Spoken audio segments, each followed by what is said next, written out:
Ho Chi Minh, born as Nguyen Sin Kun in 1890 in central Vietnam, then under French colonial rule, grew up in a Confucian household and was later renamed Nguyen Tat Than, meaning the accomplished. But his real accomplishments came later, after he left home as a young man to explore the world. Working aboard a French steamer under a fake name, he spent nearly 30 years abroad, taking on odd jobs and new identities across Europe, America, and Asia. While in Paris, he worked as a photo retoucher, but also became politically active. He tried to petition U.S. President Woodrow Wilson at the 1919 Versailles Peace Conference, urging independence for Vietnam. Wilson never responded, a moment that pushed Nguyen toward communism and the French Communist Party. Soon after, he traveled to the Soviet Union, posing as a Chinese merchant named Chen Vang, and studied Marxism in Moscow. Later, he moved to Canton, China, adopting the name Nguyen Ai Quoc, Nguyen the Patriot. In 1940, he returned to Vietnam under the name that would define him, Ho Chi Minh, or Bringer of Light.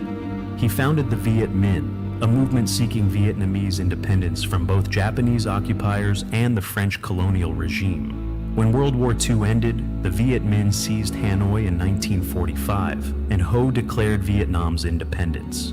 However, the French retained control of the South, triggering a long, violent conflict.